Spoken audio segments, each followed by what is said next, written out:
And this had the nerve to tell me to get lost. This argument, it's not even close. This wins by like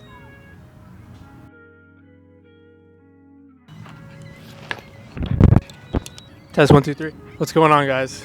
It's Hostel Hopper, and I'm out here sweating my ass off out here in this Toronto heat. It's another level. So this video in particular is going to be about the most eastern part of Canada and the most western part of Canada that you can possibly go. I just traveled to both sides. So in this video, I want to talk about some positives and negatives between those two places. So we're talking about Victoria and we're talking about St. John's. I'm going to put my glasses on here. I'm dying. Let me tell you, Victoria and St. John's do not have heat like this. So that's already -1 for Toronto. So for all the stuff in this video, I am going to be referring to St. John's and Victoria. Whenever I talk about a location, it's mostly going to be about the cities, not so much about like the surrounding areas. So keep that in mind. And I didn't realize how different these places were until I went. I mean, they have completely different culture, completely different people. Couldn't be more different. So I'm going to talk about it. If you take away one thing from this video, it's that Toronto sucks. Let's get into it. So I'm going to start out with scenery and nature.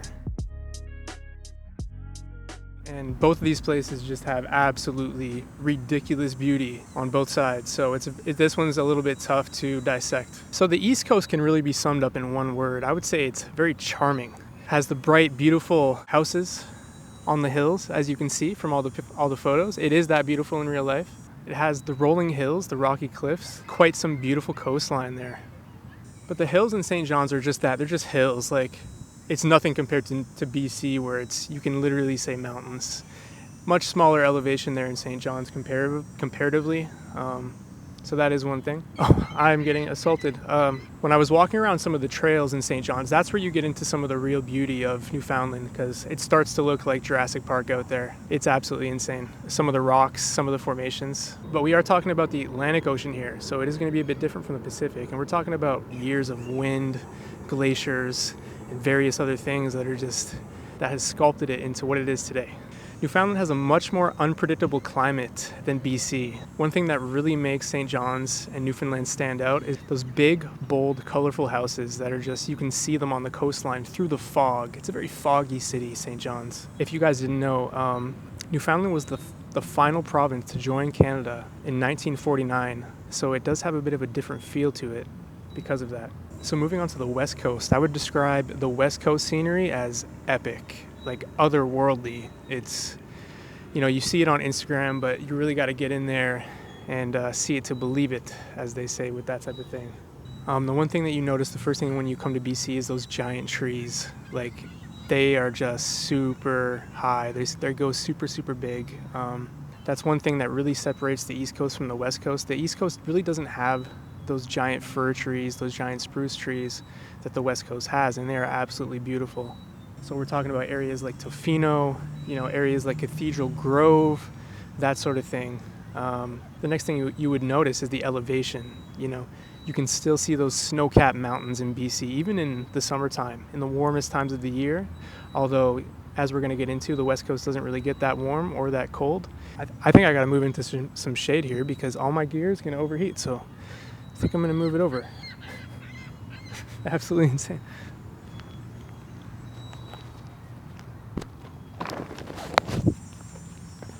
Alright, I had to switch places because all of my shit was overheating and everything was about to break. So we're going to try it again from here, and I can maybe get some shade. And there's ants crawling all over me. And ducks, but hey, it's my first time trying this in the outdoors like this, so I'm trying to push myself to go do more nerve-wracking things, more things that would be a little bit more uncomfortable. So I guess this is just kind of part of that. But anyways, let's continue. The West Coast has those coastal cliffs that drop into the ocean, right over the ocean, similar to Newfoundland, but a little bit different, with the big trees in the background. It has those fjords and valleys all over the place. It has all those places that you see on Insta. It's like you don't see much from St. John's or Newfoundland on Insta too much in comparison to BC, where it's like you see a lot of those classic on the lake surrounded by the mountain shots in BC. I thought in my head when I was in BC, I was like, oh, that must just be one spot that everybody goes to. But it's like, in reality, no. That shit is everywhere in BC. Like, you'll just be on a random road and they're all over the place. I'm talking about Vancouver Island here. specifically. When we were going around Vancouver Island, we just had to pull over every 10 minutes because it was just everywhere. So it's a very slow drive. When it comes to nature, if I had to give the W to one of the places, the W goes to the West Coast on this one. But wait, because there's a lot more to talk about. So to follow up with the scenery, the next thing that I want to talk about is the actual weather. And if you know Canada well, you probably know what I'm going to say about this in terms of the weather on the East Coast versus the West Coast. You can take a guess. And the weather is really going to vary from city to city, east and west, right? But if we're talking Victoria and St. John's, we're thinking really wet, really mild in the West Coast in Victoria. We're talking wet winters in terms of rain and cool, dry summers in Victoria. So the proximity to the Pacific Ocean for Victoria really moderates the weather, so it prevents that extreme heat in the summer and that really frigid cold in the winter. And I'm looking at you, Toronto, with that one, because I'm sweating buckets out here in Toronto. That would not be happening in Vancouver or Victoria. So yeah, I would say BC is right in that sweet spot in terms of weather where you want to be, you know, that cool 15 to 25 degree weather. A lot of rain though, but it's going to stay there. So big W for that one. So now let's talk about St. John's, the other side of the country. St. John's has some of the best weather in the world in the summertime. But when it comes around to that winter time, things start to get a little dicey, as most of you know. We're looking at about 10 to 18 degrees on most days in the summer. But the weather in St. John's is much more unpredictable than the weather on the West Coast. So we're talking just crazy windstorms at any time, rain at any time, a lot of fog coming in. And the fog is there because the cold air coming off of the Atlantic mixes with that warm island temperature and creates this massive thing of fog, especially downtown in St. John's. But that kind of gives it a lot of character. You know, you see that foggy skyline with the colorful buildings. That is St. John's, and it's a beautiful thing to see too. And when it comes to beaches and swimming in the East Coast, I mean, I would not think about taking a dip anytime soon unless your name is Wim Hof. That weather is freezing. Absolutely frigid, so you wouldn't last too long out there. I'm sure there are some people who brave it, but you got to be in a wetsuit for sure. Now let's talk about that legendary St. John's winter, and the winter is where things really get spicy. The storm left so much snow on St. John's streets. It will take days, maybe weeks, to clean it all up. In St. John's, the city gets an average of like 300 to 350 centimeters per winter, and they've had some very disastrous snowstorms, as I'm going to probably play here on the screen for you. People snowboarding out of their house and hitting rails and whatnot, which I thought was pretty cool. And obviously, fall is where the temperature starts to decrease in St. John's. You know, we go down to -2, we see like a +8 hovering around that area, but not too bad still. So, I mean, obviously, for weather, I got to give the W to Victoria, Vancouver Island, once again. So that's 2 W's, but wait, when we're talking about the West Coast and Victoria in particular, that's where the positives end. So let's move on. Let's now talk about cost of living. Yes, the big one. West Coast versus East Coast. And when it comes to the West Coast, you Canadians, you know what I'm going to say. It is absolutely mind-blowingly expensive out there, specifically in Victoria for a city of 400,000 people. It's brutal. I was staring at Airbnbs for my trip when I just recently went in the summertime here for $400 to $500 a night, you know, for like a single tiny spot. I mean, you can get a room, of course, for cheaper, but even the room is going to be the cost of a nice hotel in St. John's. It's ridiculous. I don't know why the real estate is the way it is out there. The best I could do was like $50 a night in a 6-bed hostel out there, which was a pretty cool hostel, but it is what it is. So I'm just going to read the stats. You know, average cost of a 1-bed rental is $2,250. Average cost of a detached home is $931,000. And let's compare that to St. John's real quick.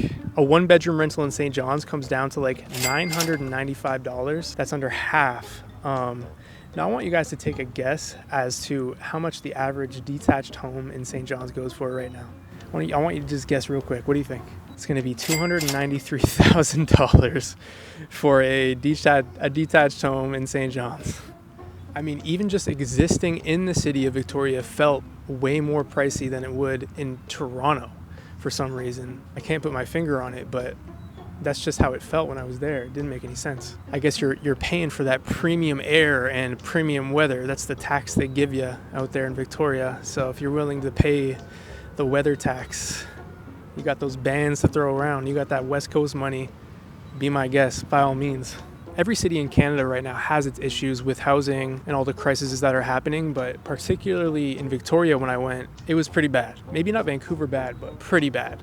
Definitely wasn't St. John's bad. Like, the situation in St. John's, it definitely has some of its own issues, but not out in the open like it is in Victoria. It's a really savage situation out there. I guess maybe that side of the people prefer that because there's no ridiculous winter to deal with. I'm guessing that's the case.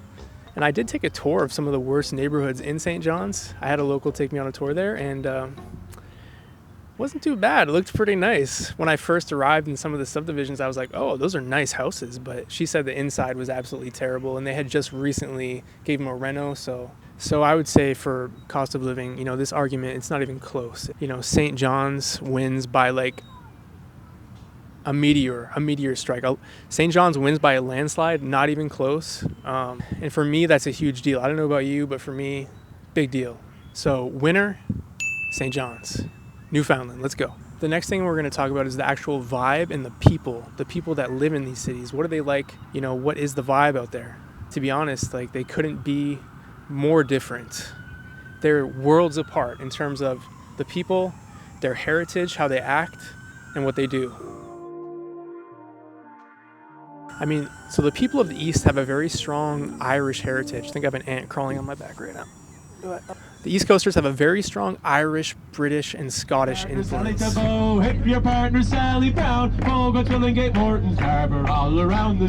Which is very different from the West Coast, right? Where it's more of like a royal, like a pure British and native influence. Dude, I feel like something is biting me. And there's ants everywhere. And my foot is numb. Alright, so we're one battery down here. And, the kindness in St. John's was so beautiful to see. They have respect for each other that I have not seen in a bigger Canadian city before. Obviously, in some of the smaller towns in any province, the kindness levels are going to go up. But if we're talking about a bigger city, St. John's, man. I forgot to mention something when I was out there recording that. When I was walking around the streets of St. John's, it could be a really busy street, random street, but there's no stop signs, there's no place to cross, there's no lights. People just stop their cars for you and wave you on both sides, like at any point in time. I was so confused, but they were so nice that they were just like, hey, cross. And they would stop their cars in the middle of a busy ass street. Totally insane, totally crazy. So I just had to add that to the video. So the people of Victoria, listen, I can't say that they're not unfriendly, because that's definitely not the case, but they can be a little more introverted, for sure, a little more closed off. And if they don't like you, the people of Victoria, they're gonna tell you that they don't like you. They're not gonna make it a secret. It's gonna be obvious. I'm sure it'd be somewhat of the same in St. John's, but they're just so nice. How can you not love them? Like, I saw multiple fights in the streets of Victoria because people were arguing about the right of way, cars cutting off pedestrians, bicycles, all types of madness was happening out there on the streets of Victoria. I'm going to tell you guys a little short story about my first hour in Victoria. So I was at the airport and there was a little lady who was giving directions. So I asked the lady at the desk, I said, hey, how do I get to downtown Victoria from the airport? She's like, okay, you hop on this bus, then you transfer and you hop on another bus. So I went to the first bus, I transferred, and then apparently I got on the wrong transfer because it sent me somewhere totally different than I needed to be, and I stayed on the bus. And the bus driver parked eventually, and I was sitting on it just expecting the bus to like maybe go to the next stop, as he was just waiting for a bit. But then he got on the loudspeaker and he's like, hey, get off the bus, what are you doing in there? And so I went down, right? I went down and I was like, hey man, sorry, I'm not from here, I'm not sure where to go. And this motherfucker had the nerve to tell me to get lost in like the most disrespectful tone, the most disrespectful manner that I've ever seen. And hey, buddy, if you ever watch this, go yourself, okay? Please. Anyways. And when you have an interaction like that in the first hour of this being inside of a new city, it really makes you think like, oh, that's how they move out here. That's how they go. Okay, it's going to be one of those, I mean, it wasn't the case, but that's what you think. It's funny how the wealthiest places have one attitude, and the more poor or less developed, less wealthy places act in a completely different way. Isn't that funny how that's always the case no matter where you go in the world? When it comes to an interaction like that, I promise you, that has about a 0% chance of happening anywhere on the East Coast, I swear. A couple other quick comparisons. East Coast loves to party. West Coast loves to be in bed by 9 p.m. And everything is closed. Let's talk about transportation quickly. East Coast, need a car. West Coast, you can get by with city transit in Victoria for sure. Or you can bike. It's a very bikeable city. St. John's, I guess you could, but not so much. It's not going to be as easy. Opportunity. East Coast is mostly oil and gas, fishing, maritime activities. Victoria, diverse, tech, tourism, education, stronger job market.